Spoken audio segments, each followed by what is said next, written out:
Okay, it's taken me a day to process everything. The referees have been announced. Yes. I just had to watch social media for a day to see the South African paranoia kick in, the South African insecurity kick in.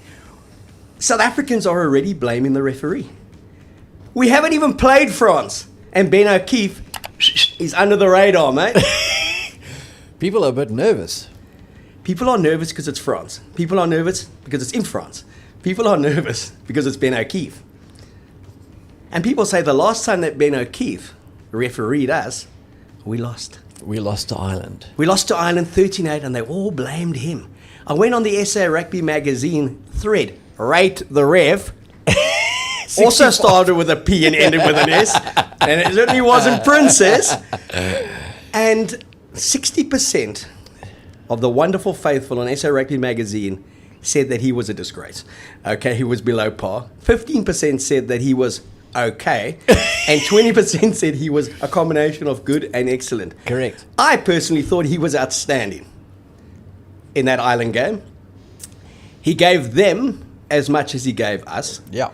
And he even got a ton lashing from Johnny Sexton, who during a break went over to him, and it is on video, it's out there somewhere in the big web, and said to mate, stop coaching them out of a penalty that you should be awarding. Just blow it. And Ben O'Keefe acknowledged it and said, you're right. All in the name of flow. Ben O'Keefe has had his controversies, but he's not going to be the issue on Sunday. Is he older or younger than Sexton? He's younger. He's 34, and that's why he called him sir. Oom. Johnny, I apologize. Ek waardeer dit. Dankie Johnny. Dankie Jannie. Jannie hier. Yeah. Speaking about referees, I don't know why we're doing a whole show about refs. Apparently, this is a talking point. I'm sure your buddy, Survivor Graham, had something to say about refs, surely. He did. I mean, he sent me 33 messages last night. The last one arriving at about 20 to 2 with one more consideration, having gone through every one of Ben O'Keefe's performances against South He Africa. might have survived Survivor, mate. He's not going to make it through this show. I can see why this guy won Survivor. Yeah. He leaves no stone unturned. Oh, I like what you did there. He's outstanding. And he's obviously of the belief that Ben O'Keefe did us a bit in that last 2-3 minutes, and especially with the maul, by blowing the maul to be over when he couldn't see the ball immediately. Down to interpretation. What is immediately? Yeah. The 5-second rule obviously doesn't apply when you don't want it to apply. Mate, this coffee that you got me, it's a litre. It's a liter, eh? And it's not from Vita, by the way.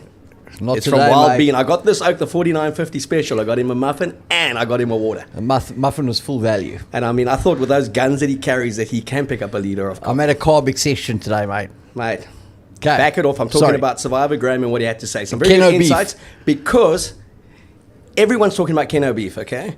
And saying he's got some beef with us. But he doesn't. I just love those kind of like cringe jokes of ours. Ben O'Keefe is being played like a banjo, a Mexican banjo.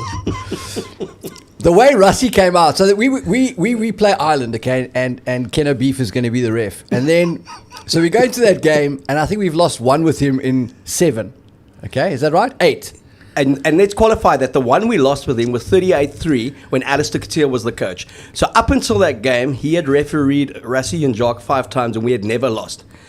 We had never lost, and the one which was the most significant was the second test against the British and Irish Lions after that disgraceful performance from Nick Berry. The world's eyes were on Ben O'Keefe. He had come out of a few shockers. Eddie Jones had called him Wales's 16th player.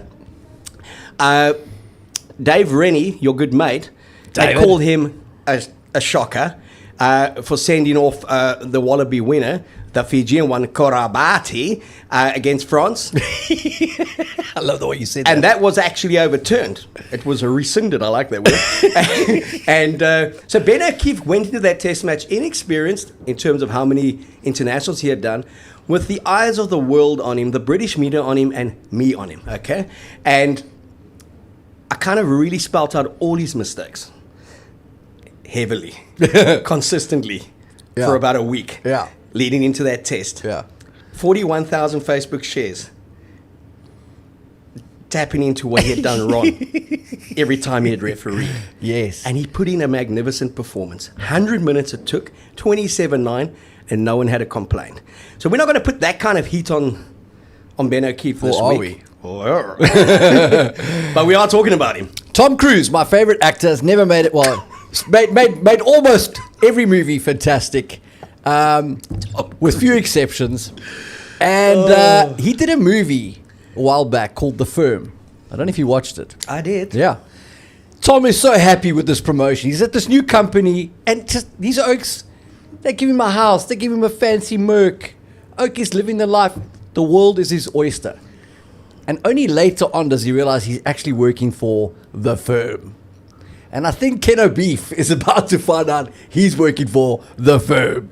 When Rassie came out after that game, which we had some suspicions about whether the Boks actually wanted to win it, and he lavished praise on the referee like he did. Ben O'Keefe, incredible performance. What a great referee. Even though we lost that guy, he really knows his stuff. What a coincidence. I don't think he said it like that. I think he said, "Thank you, Ben." Thanks, Ben. What a coincidence that that's the guy that is reffing the Boks, the world champions, against France, the hosts, in Paris on Sunday. What are you actually trying to say? I'm just saying Russie's done his homework. The Boks know exactly how Ben O'Keefe referees. They'll have a very good picture how they're going to manage him. And I think we're in a great position. I think Ben O'Keefe is the perfect referee this weekend. I think he's the best one to do our game, and I think Yeah. he's been one of the best at the World Cup. Yeah. And I think he'll be fair. And if he makes a mistake, it's because that is human error. Correct. I mean, you look at someone like Nick Berry. That guy doesn't belong in Test rugby. Every single time he referees, it's about himself. There's so much that you take from the game that you think, come on, mate, that's not down to interpretation. And it's not down to incompetence. I'm sure that's down to a bit of bias. Yes. And if ever I've seen a bloke with a small man syndrome, the last time I saw a guy with such a small man complex, it was Napoleon. Back in the day. Huh? You've been writing about rugby for a long time. I know. But Nick Berry, I mean, thank God, we could have had him. Yeah. Thank God we don't have him. Yeah. And I mean Well, by that, thank the good Lord. Well, we did have him, didn't we, against Tonga? Isn't it? Yeah, but we don't have him for this No. playoff match. Didn't he did Ireland, Scotland. We Yeah. just don't have him, mate. I don't want to have to Just in correct case you're you again. confused, we don't have Nick Berry this weekend. We've got Yeah. Ben O'Keefe. We got Ben O'Keefe, and South Africans should be happy that we got Ben O'Keefe. We did not lose to Ireland 13 points to 8 because of Ben O'Keefe. We lost to Ireland because after 6 stolen line-out balls that we stole from them, we stopped competing. We lost to Ireland because we never kicked to the corner to maul. We lost to Ireland because we couldn't find our jumpers in the last 15 minutes. We lost to Ireland because we missed 11 points off the tee. That was 3 penalties and a Intriguing. conversion. We lost to Ireland because the referee didn't give us a raw deal at all. And we lost to Ireland because they scored 13 points. We lost to Ireland because on the day they were better than the Springboks. Exactly. They had more points, and that's all that counts at the end. And if you think Ben O'Keefe has anything against the Springboks, go and watch that British and Irish Alliance second test. 27-9, I repeat that score, a record score. I love that game. 27-9 we won. He was fair in everything he did. He was firm, he was definitive, and he was certain. I'm just going to say something now that nobody's talking about. Okay? Nobody's talking about it. This is big. Ben O'Keefe. B-O-K. I mean, what more do you want? What more do you want? You've been doing your homework. Mate, I did my homework. Yeah? I did my homework. I looked into it, and that's what I found. And you in Army Green? Army Green. Oaks took issue with us wearing black, so I went for something a bit more fashionable, salmon. This is literally my wife. She was like, listen, you're always in white and black. What's the story? The Boks are playing. Wear green. I like that Army Green as well. I wouldn't mind seeing I them said, in that yes, Army ma'am. Green. Huh? I just looked at myself and thought, you've been in black too much. It's summer. The sun's out. Put on some lovely salmon. Salmon, mate. You can never go wrong with salmon. Never go wrong with You appeal salmon. to everybody with salmon. Whether it's on your plate or on this physique, it makes an impression. But coming back to Ben O'Keefe. Yes. That pass from Marnie Lebok Marnie to Lebok. Cheslin Colby. Yes. All he had to do was basically throw a short pass, and we walk it in under the post, and Mani Lebok kicks the conversion, and no one talks about his goal. Mani kicking. Lebok does what? He then throws the elaborate 40-meter forward pass. speculator. Everyone believes it's gone forward. Well, In terms of everyone in Ireland and the neutrals. every adult. Ben O'Keefe says, mate, I'm happy with it. He says, his hands have gone backwards. I'm happy with it. I Yeah. don't care where it's ended. Yeah. But have a little check. I'm awarding the try. Yeah. TMO says, I'm happy with it. If they had wanted to screw us, they could have done it there. Easily. Because it was debatable. We go back to, is it Was up? it? Yeah, I mean, that was- Did it go that wa- forward from the pass? Did it go back of the hands? Factually, it was forward. Interpretation again. Yes. And by the way, there is a great video somewhere on YouTube that Zels did about forward passes. Oh, mate. It's It a caused beard. a lot of consternation among referees in the world. Yeah. I'm reckoning Ben O'Keefe will do us no favors, and he will do the French no favors. He will officiate that game as best he sees it. And to quote the great Sean Fitzpatrick, who was one of the best referees in the world. Brilliant. Fitzy. Fitzy used to say, when you look at our opposition, you think, how many points can they score at best against us? If the answer is 32, they had to get 33 when he was with the Auckland Blues or the All Blacks. This guy's a genius. Always 1 point more. This guy, I mean, But Fitzy also used to say, I used to love Fitzy and his stories, that if you've got to rely on your kicker to win you the game in the 81st minute, then you should be looking at the other 14 players, not the guy who has to kick that kick. Don't ever blame him if he misses. You should have won the game before that. And finally, Fitzy said, I like that Fitzy says, if you're a good enough team, you'll always take the referee out the game. physically. You will take him out the game if you're a good enough team. Yeah. And That's a good I point. think the Boks are a good enough team to render Ben O'Keefe number 31 on the field and not number 1. And talking about taking a referee Great out line. the game. And I hate all this paranoia and this insecurity with South African supporters when it comes to referees. I was with the Boks back in the day, Durban, 17 all. The momentum was with us against the All Blacks. We're on the cusp of what we thought was going to be a famous victory. And lo and behold, the only bloke wearing a Bok jersey that day that understood the breakdown and came from behind the game. Disgustingly big, fat Pete Van Sale. And he took Dave McHugh out.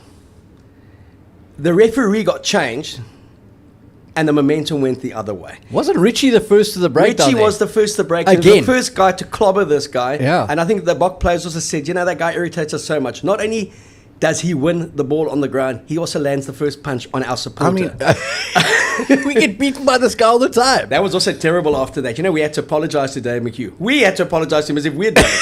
It wasn't us, mate. I know the bloke was wearing an old Bok jersey, but it wasn't us. But he really did show up our loose forwards that day. In terms of his understanding Big time. of the AJ laws. Fento was slow to react. He was very slow to react, and he was right there looking at I think he was Richie. wearing gloves as well, which just adds to Yeah. it.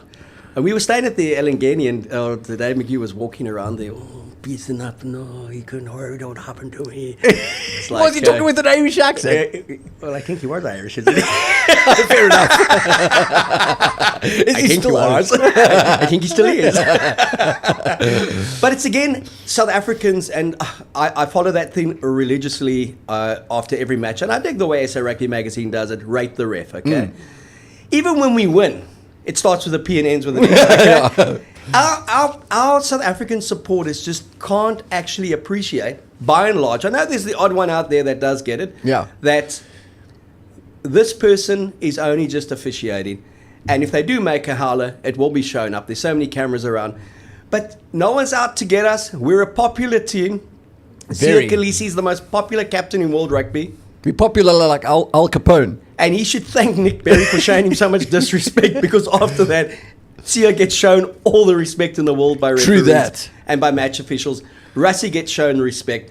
And the one thing about this South African team and with their leadership, and that's because of their coach, they do know the laws of the game. And they do know what comes down to interpretation. And if you're going to intimidate a referee, calmly remind him of the law as you see it as a player or as your coach sees it.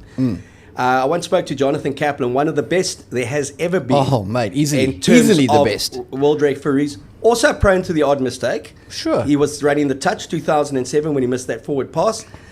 But I asked him one day, do you guys give Richie McCaw kind of latitude? Do you give him favors? Is it because he's the All Blacks captain? And he said the thing about Richie McCaw is he had never met a player that knows the laws so well. And he says when the guy's an All Black captain, he's played 50-odd tests, and you're a young referee, and you're running around and he quotes subsections to you while he's running past you, but says he can understand why you took a different interpretation, you kind of are very, very circumspect the next time you blow him, which is never. Exactly. What am I doing? I just blew the mighty Rick by the cow. I just penalised him. So it's that understanding, and Rusty certainly does understand the laws, and that gives us a huge advantage going into Sunday's quarterfinal against France. It's going to be a massive game, 2 physical packs. And I think Ben O'Keefe, with his personality, is the perfect guy to keep it calm as well. He's very relaxed in terms of the way he approaches the game, but very fair. So, come on, guys, gals, however you identify, and just lay off the referee in the build-up to this game, okay? If you're going to slaughter him, do it at midnight. I was going to say, as soon as the final whistle blows, all bets are off. Then SA Rugby will be running a poll. Rate the ref. Exactly. I know there's a guy out in Brackenfell, a big supporter of SA Rugby, Huge Jean-Andre Joubert. We call him Aister. Yeah. I know he rates the referee. It's one word. So we got a good one with Ben O'Keefe, okay? Yes. And historically, he's been very good to the box. He enjoys the way they play. The only defeat under Rassie and Jacques, and we keep on reinforcing this, was the one in the World Cup, 13-8. It certainly wasn't down to him. And that last one where he did say he can't see the ball, strictly speaking, he's correct in the way he applied it. On another day, he may have applied it a bit differently. But the box didn't seem too shattered either. No, not at all. That he went Ireland's way. Ireland were euphoric. It looked like they'd won the World Cup. We even did an English thing. We did a lap of honour to thank our supporters for being there. So that game's consigned to history as our opening defeat against the All Blacks in 2019 was. And when we did win the World Cup, no one was talking about that game. True that. So looking at the other matches, I looked at all the referees, and they've all had a little bit of controversy in their day, okay? Papes.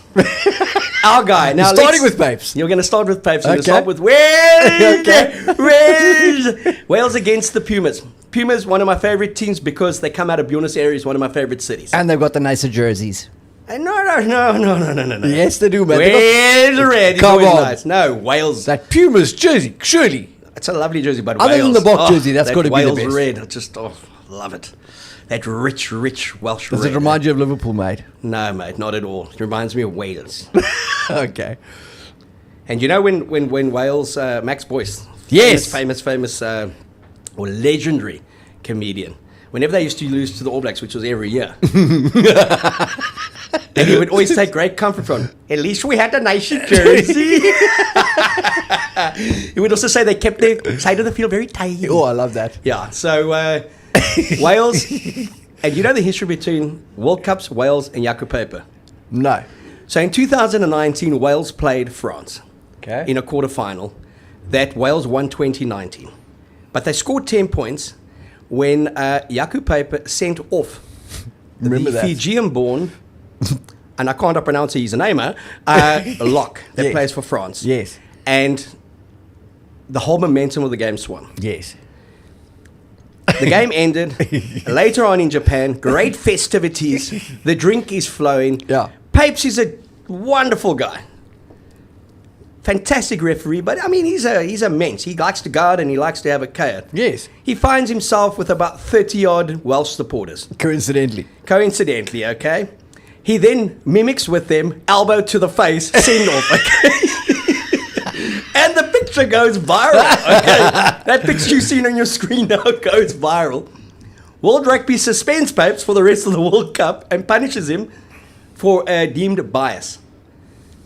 And he doesn't referee again in the World Cup. Now he's back. Who's he quarterfinal. reffing this week? He's back in a quarterfinal, and he's refereeing Wales. Sorry, Pumas. So I rest my case. Yeah. It's hasta la vista. It's bye-bye. And it's the Pumas are going to have to play very well to take this referee out the game. Extremely well. Oh, Nick Mallett's back.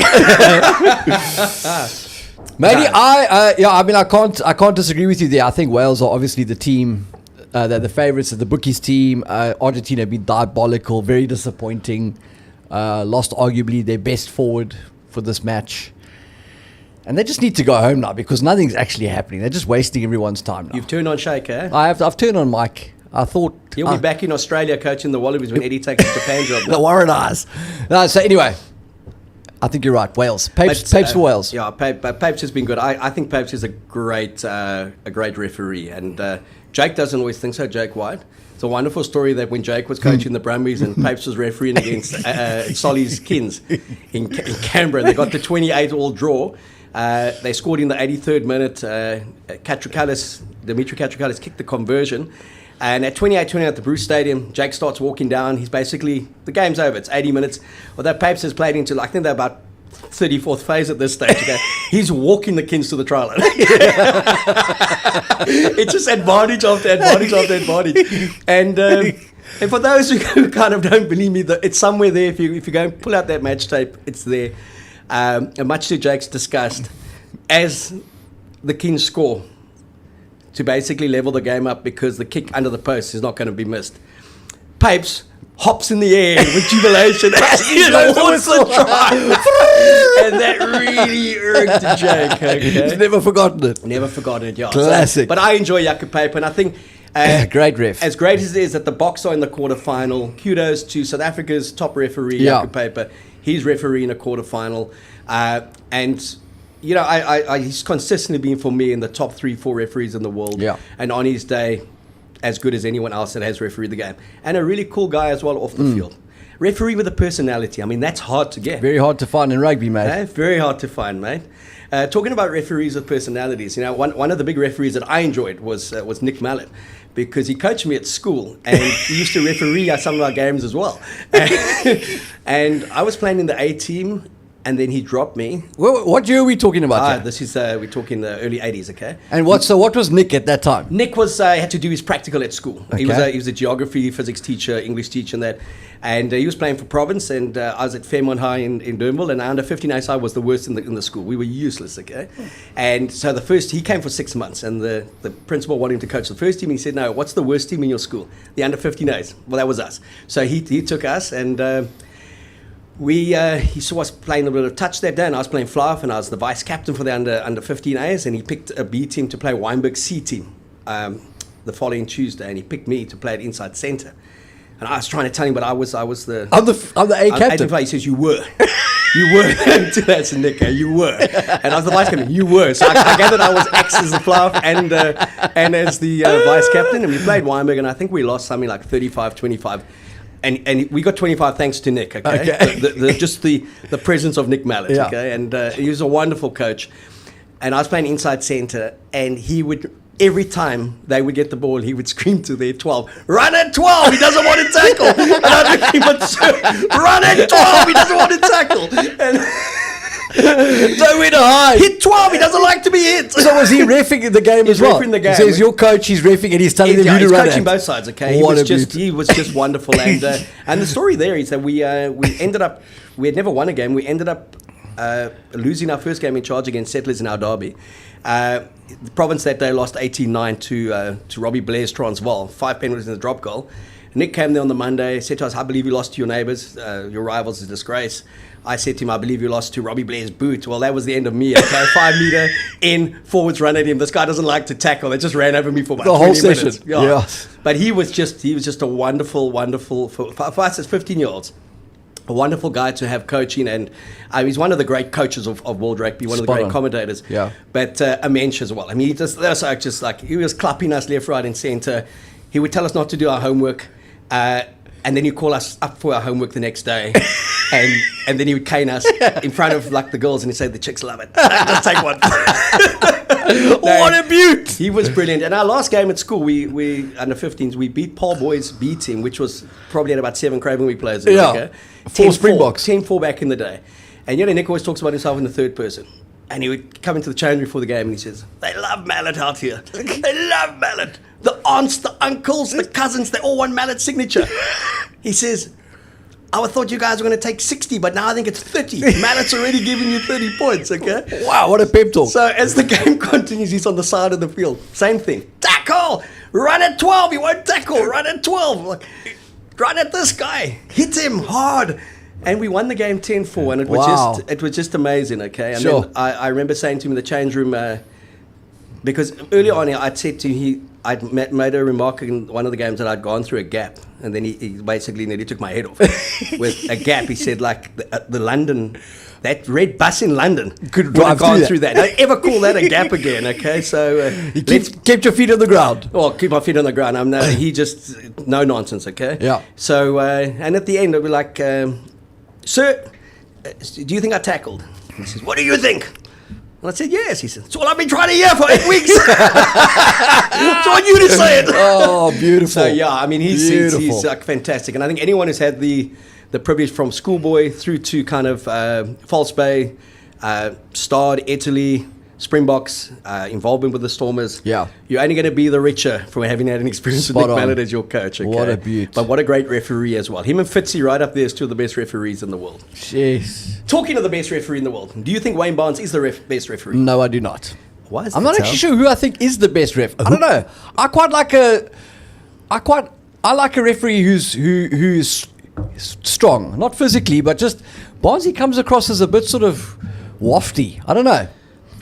Hoekom sê jy dit, Zellen? Yeah, and his decision making, it's a bit sort of like question mark. I don't know. I I suppose don't know, he's a good ref. that's a big call to talk about a referee in that way. He's 44 years old. He made his I'm not debut at saying 26. Listen to me, mate. Okay, you've thrown out a big statement about a bloke who also has a legal background. Ah, A bloke who has officiated 102 test matches, the most in the history of the game. Yeah. He's done over 400 first-class games. A bloke who made one mistake. 2007, quarter-final in Cardiff. no. A forward pass that a quarterback would have been proud of. The length that it went forward. He was officiating. Johnny Kaplan was running the touch. In Johnny's defense, he said he hated running the touch. He was probably thinking about going for a glass of wine later. His head was down. He said, Johnny said to me that he did get behind the post and they were showing that replay over and over. And he said to Barnesy, I think we're in trouble here. And Barnesy said they're a good enough team to win it despite this. And then he never gave them a penalty for 44 minutes.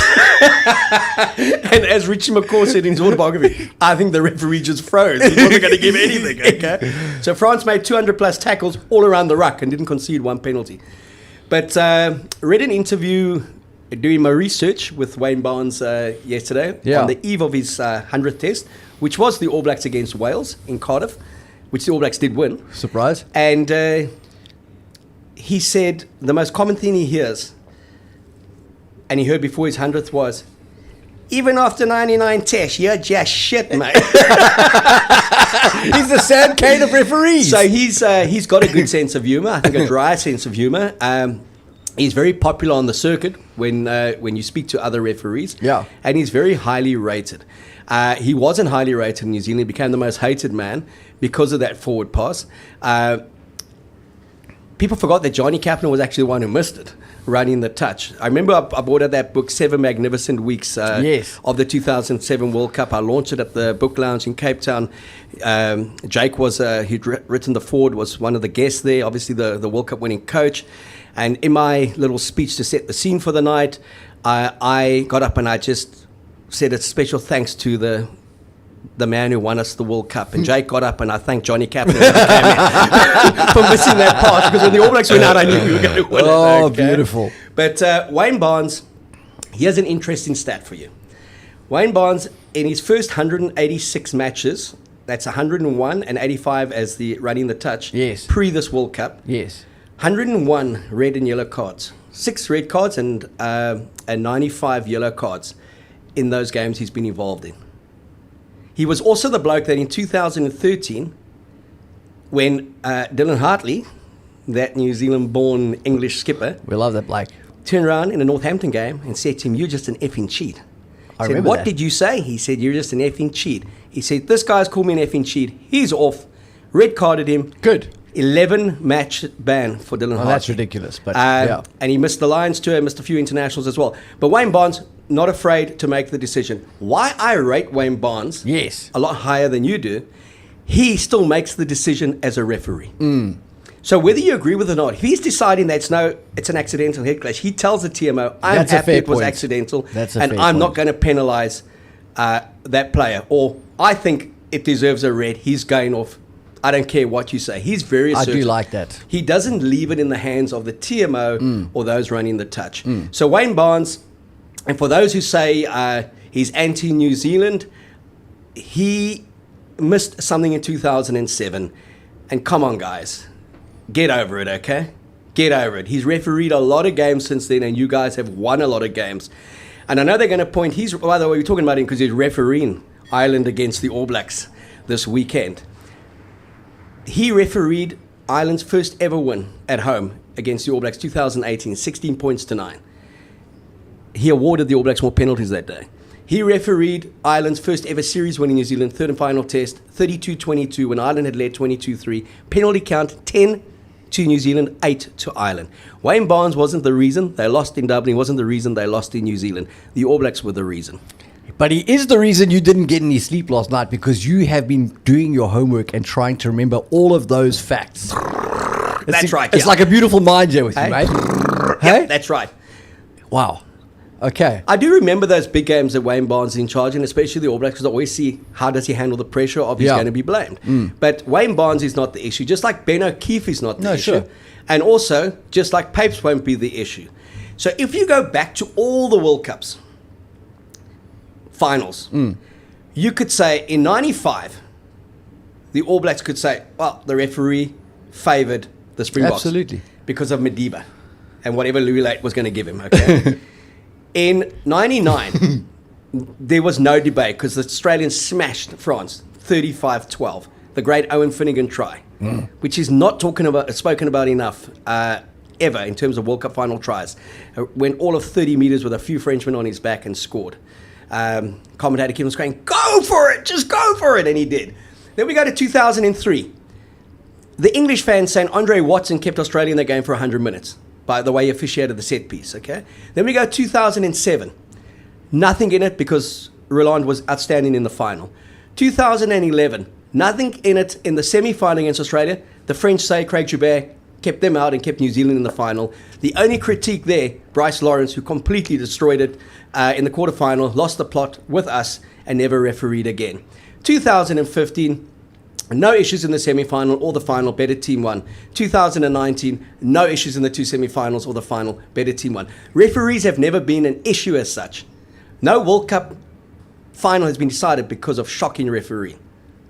The better team has just won on the day. Yeah, look, I think referees have a massive influence on the game, but there's nothing that stops a team from adapting to a referee. And that's why preparation is so key, and I think that's why Russie is such a genius in what he does in terms of he was ahead of the game in terms of analyzing refs, their trends, their tendencies. He's been doing that for more than a decade. So if a referee comes out and he's going to be blowing the breakdown in a way that completely does not suit your team, you have to have the ability to adapt to that and adapt how you're going to control the breakdown or how you're going to get around that to take the referee out of the game. If you keep playing to that, if the referee's blowing you every time you have an attacking breakdown and you have 150 attacking breakdowns, that you are your own worst enemy. You've put the referee in a position to decide that game. I don't think for a second that referees go out to create a result. I think referees ref how they're going to ref, and the way that they ref may suit a team better, and if you don't adapt to it, you come off second best. So that's going to apply this weekend, regardless of how good the referee is, how experienced he is. He's got an idea of how he's going to ref the game. The nature of the game makes itself vulnerable to those grey areas and how a person interprets things.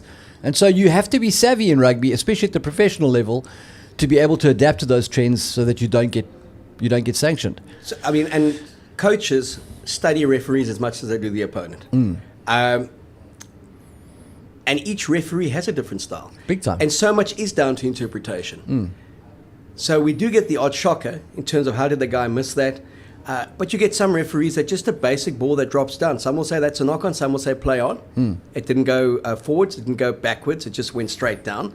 And I think that's the frustrating part. Heineke Meyer once said to me that you could never really argue with a referee because of the complex nature of the laws and then the freedom that they have to interpret those laws. Correct. That if a referee turned around, he said at Loftus, and looked at the grandstand and blew a whistle and gave the opposition a penalty, You could justify it. he would find something in the law book that would show him to be correct. Absolutely. So, So just while we're on this point now, given that we both agree that that's a reality, there's no point in having a TMO and replays because we both just admitted it's impossible to ref rugby according to the letter of the law 100% because in any situation you could find something to award to or against any team. completely. And then the biggest bugbear that I have is TMO should only be there for out-and-out foul play Spot on. and a real shocker. Like that ball went forward by 2 miles or he dropped the ball. We revisit it to get the right decision. Yeah, the TMO should be there to get the right decision, not to betray a decision, on-field decision, or to cause more controversy around it. Because if you slow down every ball Exactly. in super slow motion, it looks like the try scorer has lost the ball every time. Exactly. I'm all for the foul play and I'm all for where a referee is not cited and he didn't see, he wants to know. He can call on the TMO. Anything outside of that for me is farcical. Give the game back to the referee. Spot on. Allow that referee to be in charge. Allow that referee to make as many human mistakes as any player does. Correct. And it does balance itself out. Correct. And any referee who's corrupt, who's biased, who has an agenda will be found out. 100%. And won't be refereeing at that level ever again. I agree. So World Rugby really has to rethink the way they protect referees because they're not protecting them with more technology. They're putting them in the spotlight more than ever before. And they're depowering them because the weaker referee just goes, I'm not making a decision at Let all. Marius make the call. Yeah, and then you've got some TMO who referees the game from a box and he's in that guy's ear all the time. He's got 15 different camera angles and he's not going with the flow of the game. He's going back 3-4 phases and looking something 4 or 5 times. Yeah. It is a contact sport. There are going to be mistakes. I mean, the interpretation, as we keep on saying, accidental head clash gets a red card. Every time a guy picks up and drives close to the try line, his head hits another player's head. Yeah. It's never even picked up. Yeah. We've missed one guy, the last one, and I think he's the best one. You just told me Wayne Barnes is the best. He's the best in the world, but Mate, of the four, I like his approach to the game the most. Our Frenchman. He's my favorite. Give me his name. Matthew Reynal. Give it to me with a raw. There's no other way to say it than that. Matteo Reynal. What do you like about him? I like him. I like the way he walks. I like the way he talks. I like the way he blows his whistle. I love his calm, eh? And it could be that His English car? He's calm. Oh. I don't know what he drives, mate. What is it? I did my research, A mate. Peugeot. A Citroen. I like his calm. One of those old ones with the hydraulics. Because, and it could be because he's officiating in In France. in English, but he's thinking in French. You And- know what he's thinking in. Yeah, I like that. And the guys are screaming around him, and he's wait, wait, wait, wait, wait, and he's calming them all down. The Australians, especially, and he says, "Wait, wait, scrum black." I love that guy. That's exactly And why he I like went him. through in that third and final test as well. British and Irish Lions against the Springboks. There were so many decisions that he could have given against the Springboks if he hadn't been as strong mentally, was kind of as certain in the way he officiates games. Yeah. And just you could have sent Jasper Wiese off just before halftime. Most would have seen Jasper straight back to England. Exactly. With the way he came roaring into that Straight to breakdown and then he Sing Sing. decapitated 4 Lions players. Yeah. He looked at the TMO, said it's definitely off. The TMO said that, and he said, "Nah, there's contact." Halftime, and off I he love went. it. And so, I really enjoy the games that he officiates because he doesn't believe in this flow spectacle. 100%. He's the one guy that I honestly think just applies the law as he sees it Consistently. consistently. And like you said, he's calm. I mean, other refs... Oh, Jaco Papes takes a deep breath before he blows that whistle. Reynal is a... It's just chaos. Oaks are running around. They think the game's still going on. and he's certainly not going to want Fiji to win in a flamboyant style. He's going to apply the game, and the most ill-disciplined side there will lose the game. So Fiji's going home. Fiji were going home after they beat Australia, mate. They should have gotten on a plane with them. Their World Cup was done and dusted that day. Yeah. To go out and then struggle against Georgia and then to lose to Portugal. Jeez. And I've done a bit more research on that Portuguese side. I don't think any of them have been to Lisbon. None of them speak Portuguese. They speak French, mate. That was a victory for hilarious. Pro 12. The closest that they've been to Portugal is the Nando's in Paris. Hilarious. Hot and spicy Prego rolls, eh? What was your thing about Prego rolls the other day? I said it's quite difficult to tackle guys covered in Prego sauce. Okay, mate. Yeah. Oaks loved your kind of Ricky combination. I don't know if you were Ricky or Ricardo. Didn't know if you were Mexican or Portuguese. But some guy did say you do have a bit of a Portuguese look to you. Oh, really? Could be that you were born Portuguese. Yeah, kind of like got him there. We're talking about referees. We got, I think, the 4 best at the World Cup. Yeah. And I think we got 4 with very different types of personalities. I'm glad we got Ben O'Keefe, and I'm also glad that the All Blacks and Ireland got Wayne Barnes. Because I don't think he does like New Zealand. Busted! Got him! But I'm going to end off with a little tale about a referee. Mate. Paddy O'Brien.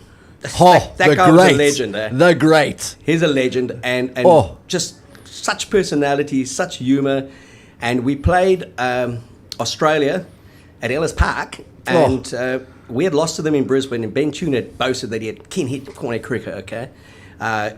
In the career mode, it was like, I can hit cricket. Cowardly, but he had knocked him, not near senses, because Cornet never got knocked out. He just got up and played on. So Paddy was very concerned in the return match that Cornet would clock Ben Tune. He came into the change room beforehand to do the checking of the studs, as they used to do in those days, and kind of had a little word to Cornet, and Cornet, very indignant, like, come on, Paddy, and the game hasn't even started, you're already singling me out, you know?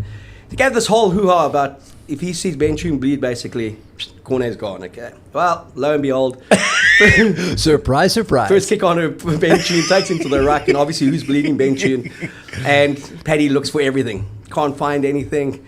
Afterwards, says to Cornet, did you hit Ben Tune? Of course I hit Ben Tune, okay? What do you think? And he just thought it was a great story. But that test, we hadn't won a game in the Tri Nations back then, which wasn't unusual. That era, okay?